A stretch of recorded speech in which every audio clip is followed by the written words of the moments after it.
everybody, Harold here. Uh, Number two in the series on password hashing.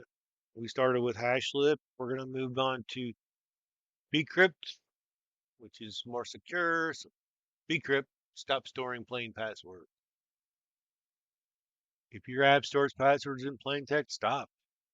One breach and every account is gone. I'm going to show you how bcrypt turns passwords into unreadable, irreversible string.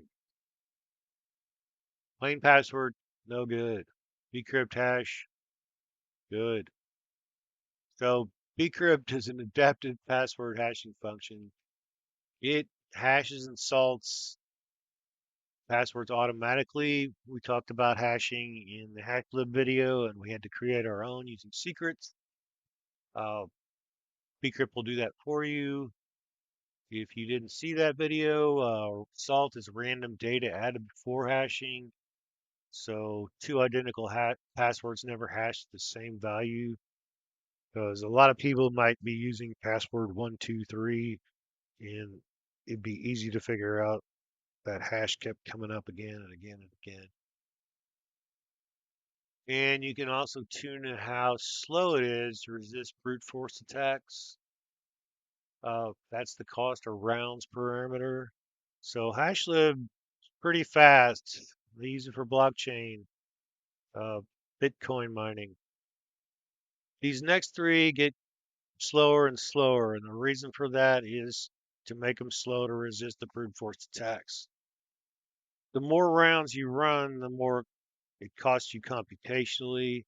So you have to decide where the balance is between how secure you want to be and how much compute power you want to be using. That being said, you want to PIP install bcrypt.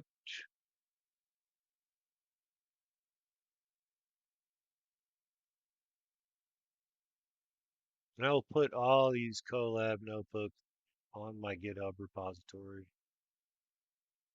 Then you got to import bcrypt. And let's say my password equals my super secret password 123. The B, if you don't have anything that's not an ASCII character, you don't have to encode these. You just use a B. So there, I've set my password to be my super secret password 123 with the extra secret $sign.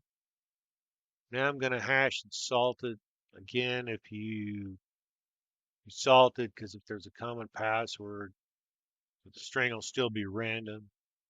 Rounds determine the cost power. The more rounds, the slower the process. It's easier to defeat timing attacks, but they'll give up. But at a higher computational cost, you determine the balance. So salt is bcrypt gen salt rounds equals 12. We didn't have to use tokens there. Then hashed equals bcrypt dot hash pw, and the arguments to that are the password and the salt. So let's print the salted and hashed password. If I could get that smothered and covered, I would too. The salted and hash password is this long string, and you can break it down to what these mean. I'm gonna blow this up a little. $, 2B $, is the algorithm version. $12 is the cost factor. That we're gonna run at 2 to the 12 power rounds. And the rest of it's the salt and the hash. So this is the algorithm. This is the computational cost, not $12. And this is the salt and the hash from T to the end. So to regenerate the hash string from user input and validate, password input could be my super secret password 123. We'll just check it. I'll print OK if bcrypt.checkpw password input hash. That means if that's true, it's okay. Password input equals hashed. Else we're going to print nope. So that's okay. If I change to my suitor secret password 123, nope, So when you get a new user, store their data like this. New user is email or ID or whatever, and their password hash is hash.3 code. So when I see a new user, like in my Excel example, it'll just show my email and a hash password. Then I just compare the hash to what the user inputs, and if it's okay, they get in. If it's not, I don't let them in.